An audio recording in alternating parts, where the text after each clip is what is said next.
everyone. Welcome back.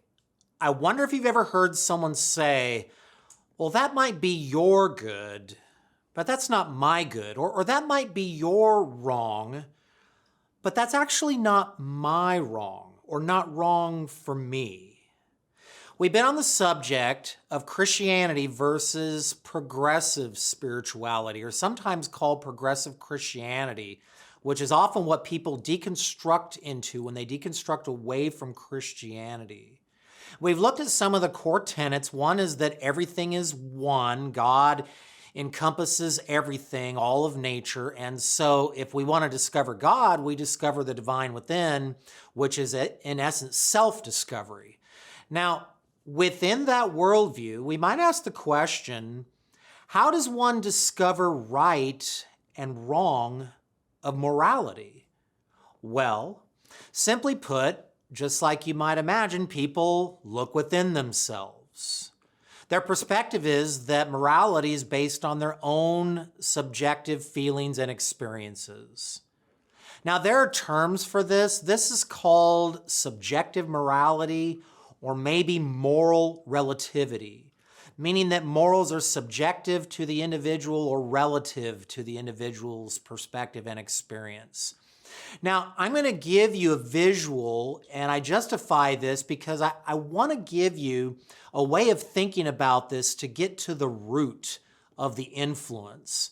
Now, some of this we've looked at in some broken down ways, but I want to give you a big picture and give you the analogy of a tree. So if you think about a tree and authors of influence on progressive spirituality, I want to put up the names of a couple pastors and a couple musicians. So pastors and authors of influence are Rob Bell and Colby Martin, and then musicians and even authors are also Michael Gungor and Kevin Max. Now, if you think of them as the branches and the leaves of this tree, then where are they growing out of? Well, you'll find in your research that they all quote the author Richard Rohr. So you might think of Richard Rohr as being like the trunk of the tree.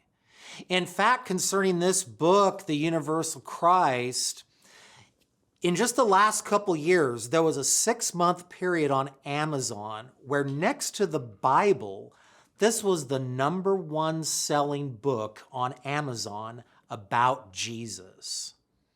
But then we might ask, well, who does Richard Rohr stem from? Who does he quote from? Well, as you go into the Universal Christ, you find Richard Rohr lands hard on someone we've referenced before, the Swiss psychologist and spiritualist Carl Jung.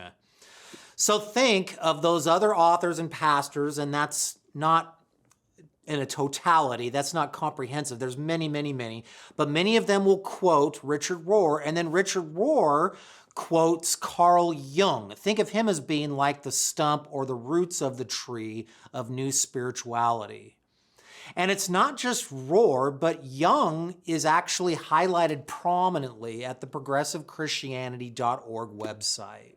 And on that site, Don Murray even says that even though Jung didn't consider himself a theologian, he says his belief is that Jung will turn out to be the most important theologian of the 20th century. Richard Rohr says in his book that Jung was neither an atheist nor an anti-Christian. In fact, he says he's more Christian than the critics who call him anti-Christian.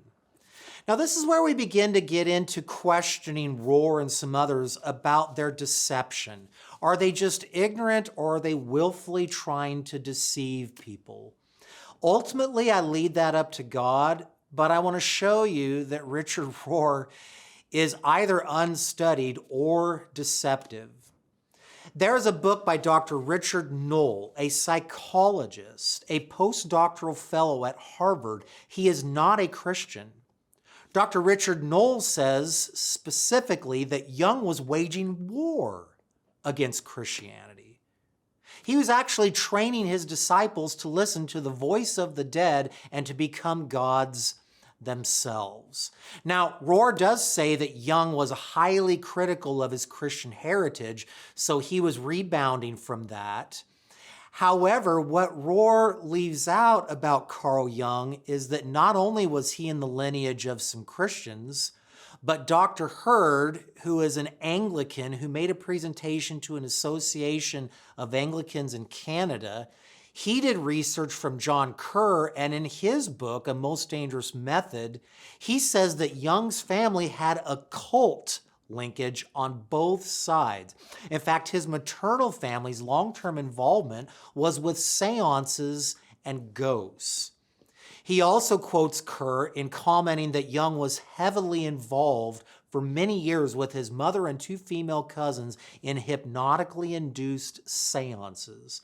And Jung even wrote up the seances in his medical dissertation. Keep in mind, once again, this is the grandfather of the new spirituality, Carl Jung, and he was a practicing occultist. Not only that, Jeffrey Satinover, who was an insider at the Jungian Institute and a Yale psychologist, wrote in his book, The Empty Self, that Jung claimed that he acquired a spirit guide guru named Philemon, who was described by Jung as an old man with the horns of a bull and the wings of a fish. Remember that there were people who leave Christianity saying, because you believe God's an old man with a beard. Jung believed that he had a spirit guru that had the horns of a bull and the wings of a fish. Now, before being Philemon, he thought that the creature appeared to Jung as Elijah and then finally mutated to Ka, an Egyptian earth soul that came from below. Richard Rohr says that Jung was highly critical of his Christian heritage because he did not find in it much transformation or what he called whole making. Now, here's where we see a clear differentiation between a Christian worldview and progressive spirituality. Progressive spirituality, the New Age movement, Carl Jungian spirituality, has this concept of whole making, and as Richard Rohr himself says, for Jung, this was not to be confused with moralism. In fact, authors write this, that for Jung, holiness is replaced by wholeness, which means to integrate the good and evil parts of one personality. Jung even says too few have experienced the divine image as the innermost possession of their souls. The whole man realizes his brotherhood with all living things, even with inorganic matter and the cosmos of self. There's that oneism. He says a person must meet with the archetypes or the pictures of the collective unconscious, especially through dream work. If he's fortunate enough, he will end and find the archetype of wholeness, the self. Richard Knoll, again, not a Christian, he says Jung's techniques took away from people's ability to focus their attention and separate their thoughts. He says their cognitive resources were just shot. People accuse Christians of checking their brain at the door, but Knoll says in Jungian spirituality, he caused people's cognitive resources to be shot because all he did was induce visions all the time.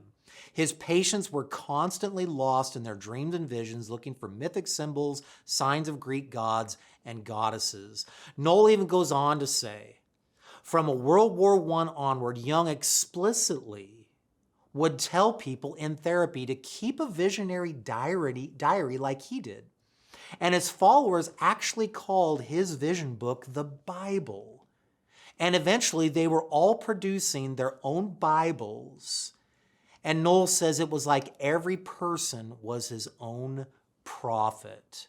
Well, someone might ask, well, maybe that's just the past with Jung and that people don't really take that and believe that anymore about wholeness versus morality, about discovering the moral within. Well, this is currently on the Jungian Center website.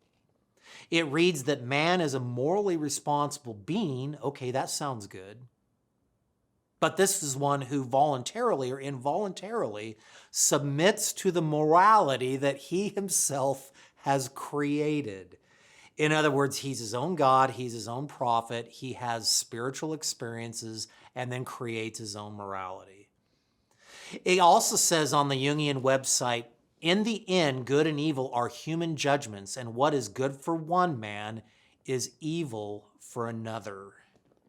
Beyond that, Jung says himself in Dreams and Reflections, he says we must beware of thinking of good and evil as absolute opposites. Recognition of the reality of evil necessarily relativizes the good and the evil likewise, converting both into halves of a paradoxical whole. So, that's a lot of gobbledygook, but here's a summary. Instead of holiness, coming from the New Testament Greek hagios, which means to set apart, God is holy, we are unholy. If we are to be like God in his character, for one thing, we are to attain that through his holy Son, Jesus, and then we grow in holiness, which means to be set apart from sin and evil. Jungian spirituality says, no, that's not holiness. Think of holiness as wholeness. There's not a separation, but there's a joining together of what we call opposites, good and evil. And this is not done through personally knowing God through Jesus because he died for us. This is done through having mystical experiences and visions. And then somehow, subjectively, people become their own prophets and create their own morality. Sort of like a pin that just kind of puts this on a bulletin board and finalizes it. Much like in today's culture, Jung says in his books, the book Memories, Dreams, and Reflections on the subject of Hindu thought, he says, good or evil are then regarded at most as my good or my evil, and whatever seems to me good or evil.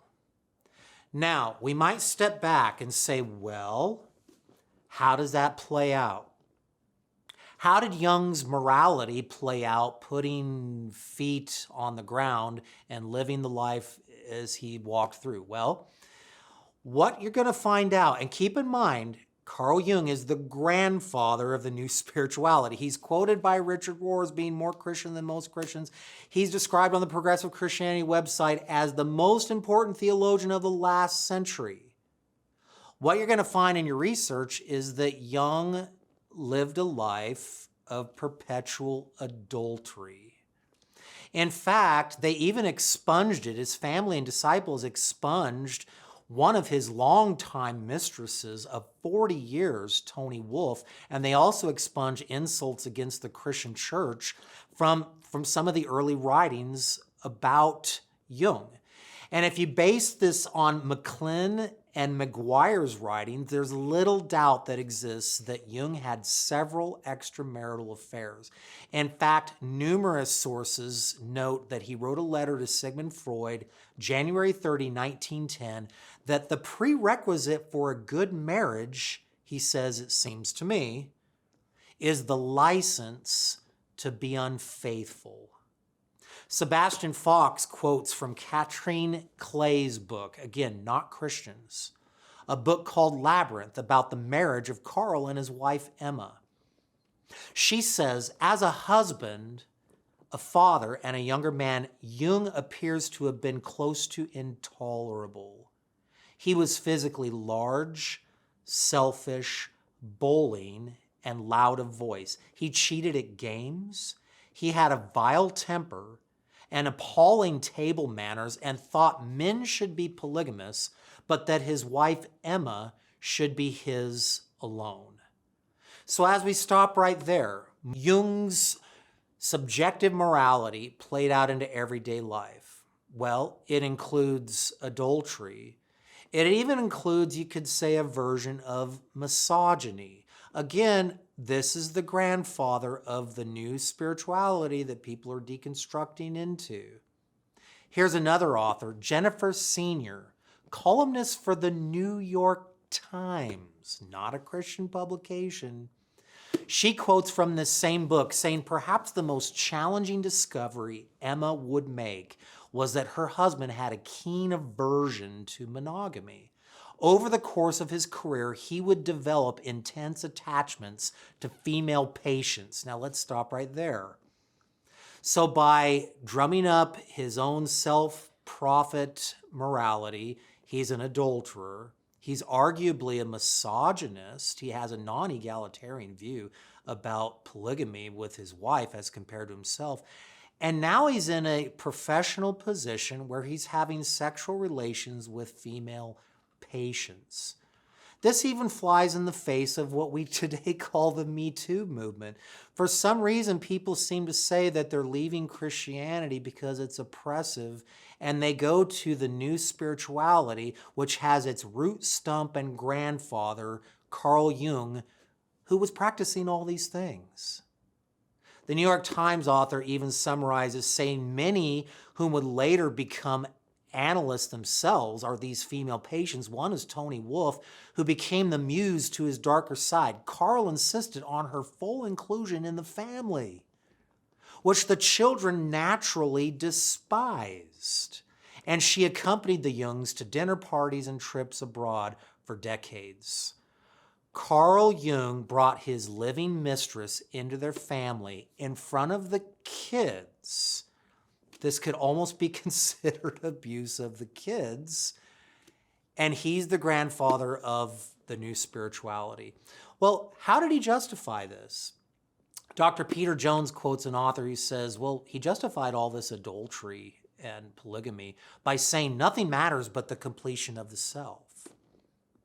See, it's about wholeness, not holiness. A biblical worldview would say have a holy marriage that practices monogamy and faithfulness. Carl Jung says, no, I've had all these visions, and through my visions, I'm going through the process of experiencing wholeness. And if something's in the way of my wholeness, it doesn't matter if somebody calls it moral or not. Now, does everybody concede to that about Jung? Stephen Holler does. He's at the Gnostic Jung website, the Gnostic Society Library website. He says, like a true Gnostic, Carl Jung recognized even at best, goodness is no substitute for wholeness. In fact, he frequently said that in the long run, what matters is not goodness or obedience to moral laws, but only and simply the fullness of being. Now, without going down too much of a rabbit trail, that's going to sound very ambiguous. This is called individuation. And Jung's longtime lover, Toni Wolff, was considered Jung's anima, which was one of the stages of individuation. And he had his wife so convinced of this worldview that his wife, Emma, reluctantly bought into this. I want you to stop and I want you to think to yourself. You might be thinking when we started, yes, I'm a moral relativist, and I ascribe to my good, your good. If what I'm saying about Carl Jung's actions are disturbing to you or wrong, I want to challenge you that you're probably not really a moral relativist. Now, I know what pushback can be. Somebody will say, well, that doesn't mean that progressive spirituality today is going down a Jungian path. I mean, he could come up with some things even though his character was bad and he applied it in different ways. Other people today aren't applying it that way. Eric, you're committing the genetic fallacy. I know what that is, but am I? Alisa Childers describes Glennon Doyle in her book Untamed, who defends leaving her husband and her children for another woman. And she defends that by an encapsulation that pushed her decision over the edge by quoting, guess who? Carl Jung. And paraphrasing Carl Jung's statement that pushed her over the edge, his statement was, there's nothing worse you can do for your kids than for them to see your life unfulfilled. In traditional biblical moral framework, we would say that a husband and wife sacrifice for each other, sacrifice for the good of their kids. They give of themselves for someone else. In the new spirituality worldview, progressive Christianity, the worldview is no, you have to seek self-fulfillment at the sacrifice of others. Now let's compare this to a biblical worldview. Very quickly, a biblical worldview teaches objective morality, meaning it's not subject merely to a person's opinions or feelings. What is moral for everyone, whether they believe it or not. Isaiah 5:20 says, "Woe to those who call evil good and good evil, who put darkness into place of light and light for darkness." Whether or not you see yourself as practicing individuation or trying to achieve wholeness, it says in verse 21, "Woe to those who are wise in their own eyes." You know that the Bible even records people trying this. In the book of Judges 21:25, it describes pretty much the entire period of people at that time. It says everyone did what was right in his own eyes. And the book of Judges is people living out essentially a train wreck. And it's a message for us today that if everyone just does what's right in their own eyes, culture and our lives are going to be a train wreck. Okay, not only that, a biblical worldview says that moral relativism is actually self-refuting. And here's where we get into this boomerang nonsense again. It's like saying there should not be should nots. Somebody says, "I don't believe in absolute should nots." Do you mean that there absolutely should not be absolute should nots? It's self-refuting. It explodes. It's like a suicide bomb.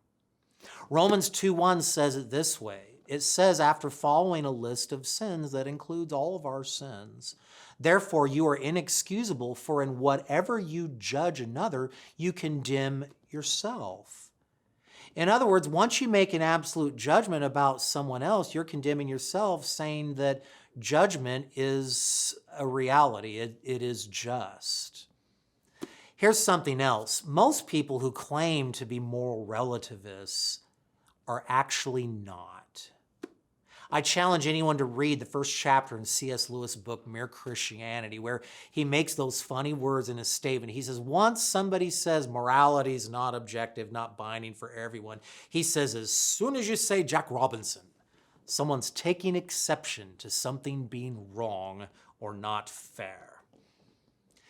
Here's another way of putting it, but we hear a lot from progressive spirituality.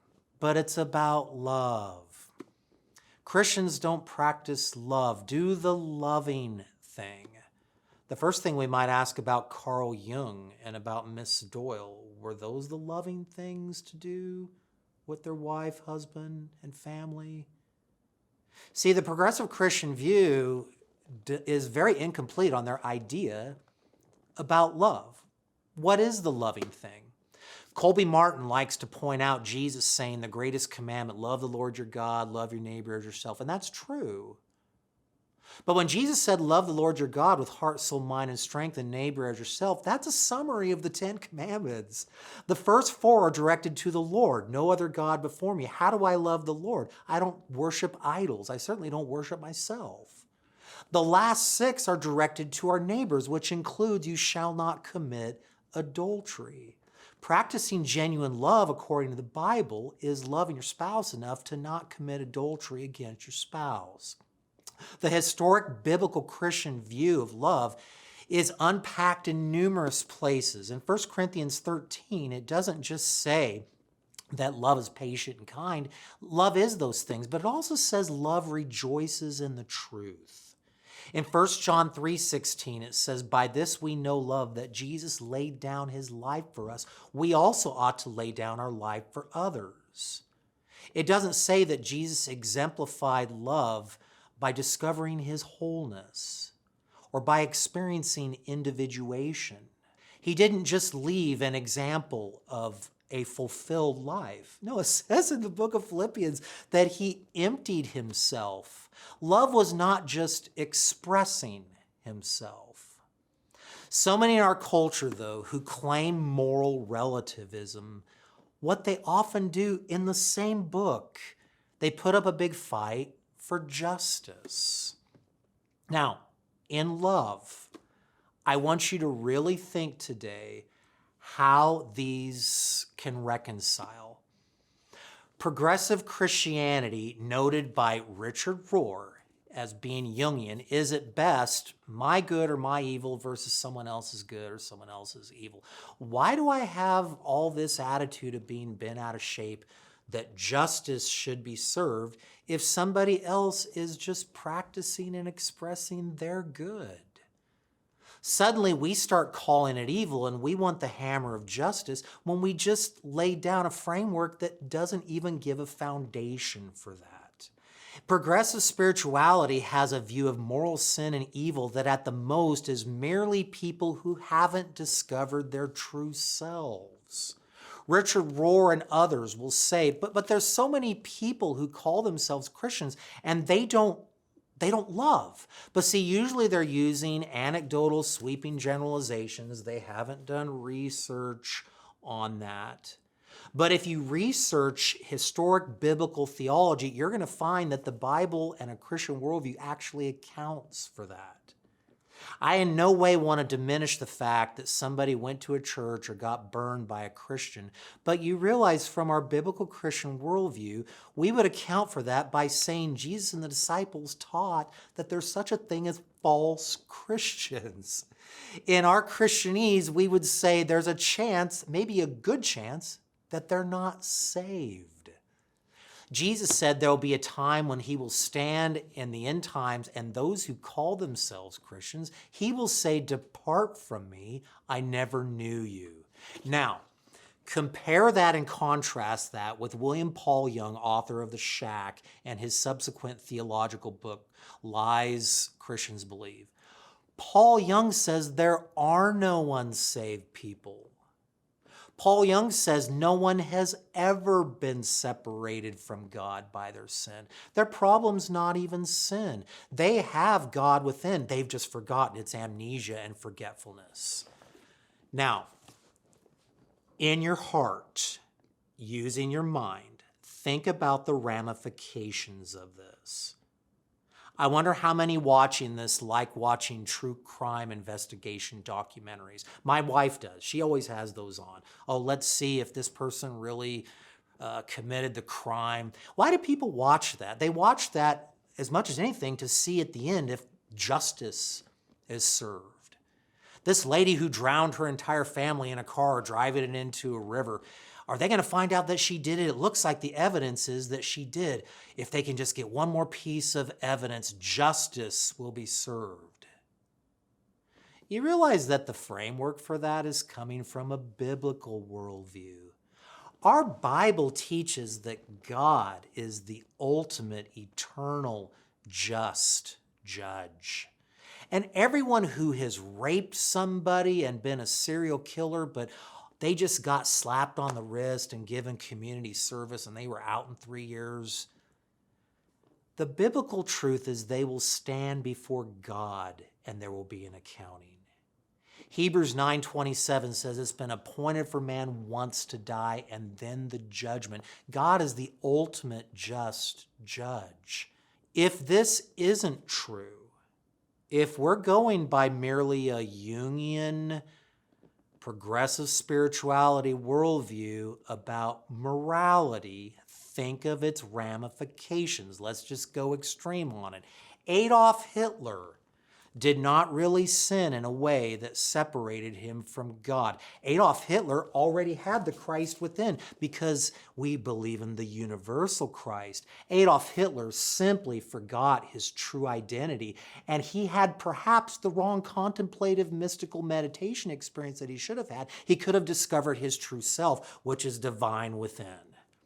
That could even apply to his cohorts, his minions, Heinrich Himmler, who tortured and executed thousands of people. Adolf Eichmann, who masterminded the final solution.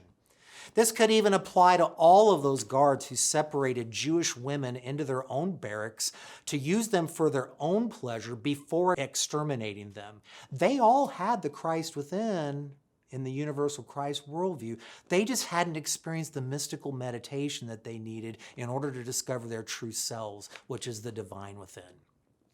A side note, ironically, about that is that Carl Jung had some tendencies toward anti-Semitism and as a Nazi sympathizer. I don't know what Jung would think about Hitler. I don't know what he would say, but his worldview says he hadn't discovered the divine within yet. He needed to just try to individuate to experience wholeness. How about Charles Manson, the mastermind of the late 60s, 70s of the serial killing? Charles Manson also didn't really sin to separate him from God. If he had, perhaps he only missed the contemplative mystical meditation to discover his divine true self, the divine within. Think about every racist, every slave owner, every racist during the civil rights movement of the 60s who hosed down peaceful protesters. They didn't sin, not sin separating them from Christ. They had the Christ within. They just didn't know the correct contemplative mystic meditation in order to discover their true selves, which is the divine within. Everybody who's ever taken a gun into a bar of practicing homosexual people and just opened fire on them, they actually didn't sin separating them from God either. They just didn't have the contemplative mystic meditation to discover their true selves, which is the divine within. You realize that according to this worldview, when these ones cross the divide of death, if justice hasn't been served in this world, that's it. And when they see God, even if God is a personal being, which in progressive Christianity, most of them don't hold that, but when they're dissolved into the cosmos that they call God, all they're going to discover is themselves, and that they didn't integrate the other side of themselves. Oh, after torturing all these Jews, I guess, when I did that, I just forgot. In fact, they won't even experience shame because Richard Rohr says explicitly that God's words never shame. Now, some of you are thinking as you're watching these videos, Eric, you're triggering me. Eric, you were just wrong. Now, wait a minute. What did you just say? You realize in your new spirituality, progressive Christian worldview, you don't even have a framework for saying this. At the very worst, all I'm doing is expressing my own truth. And the wrong would be me just tapping into the dark side of my divine within that I'm supposed to discover and balance. And my cure wouldn't be shame because God's words never shame, according to Richard Rohr. My cure would not even be a confession or repentance or acquiescence to truth, but instead to balance my divine within, my cosmic remembrance through contemplative mystical meditation. And how am I to come to that? A lot of people will say, well, you Christians are just so insular. I mean, if you would just open your mind and read. Maybe some are, maybe many are. I don't think I am. I don't think I'm closed off from these things. In fact, I like to give people challenges. I like to tell people sometimes, I'll read all your sources if you'll read all my sources. Sometimes I even say, I'll read all of your sources if you'll read 1/10 of my sources. Now, on this subject, from the key players, the key speakers, I've read Rob Bell, I've read multiple Bell and McLaren. I've read William Paul Young, both of his books. I've read Mike McHargue's Finding God in the Waves. I've read Richard Rohr, Colby Martin. I've read Carl Jung. I've even read June Singer, who is a disciple of Jung's book Androgyny. Now, someone will say, Eric, you're not supposed to read. You're supposed to experience. In fact, Richard Rohr says we need a more contemplative way of knowing. Ironically, Richard Rohr has written over 30 books. I mean, if we're not supposed to learn propositionally, why so much ink wasted on it? But even if that's true, I've actually watched Gene Houston, a new spiritualist shaman, who at a spirituality conference spoke words over people in a mystic contemplative way. It was accompanied by the music of Paco Bell's canon. And she said, you can sense yourself now as being divine and one with the cosmos. Now, I don't know what I was supposed to experience with that, but watching that, I'm going to honestly say, all I experienced was ambiguity. And if I'm going to speak subjectively, I would say in my heart, I was both thinking and feeling, no, I'm not all those things. I'm not one with the cosmos. I'm not divine. I'm a human being. I'm not God. I'm a creation of God.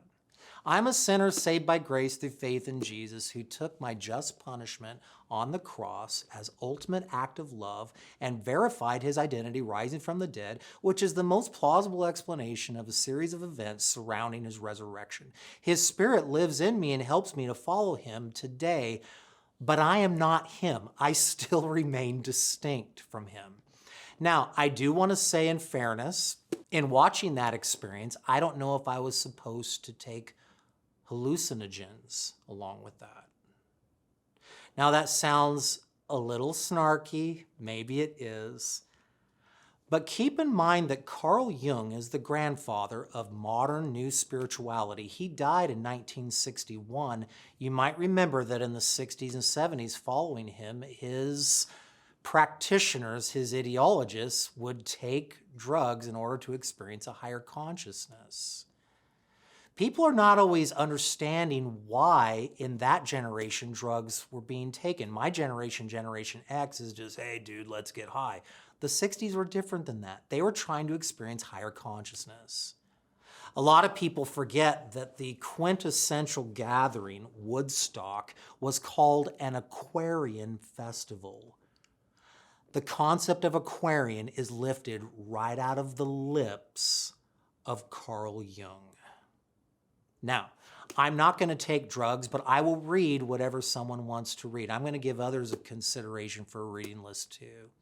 But Charles Manson proclaimed himself Christ. He gave his followers drugs in order to believe it. Jim Jones, from whom we coined the term drink the Kool-Aid in Guyana when he murdered all those people, he once preached, you can look at this online, he preached, I am God and you are God.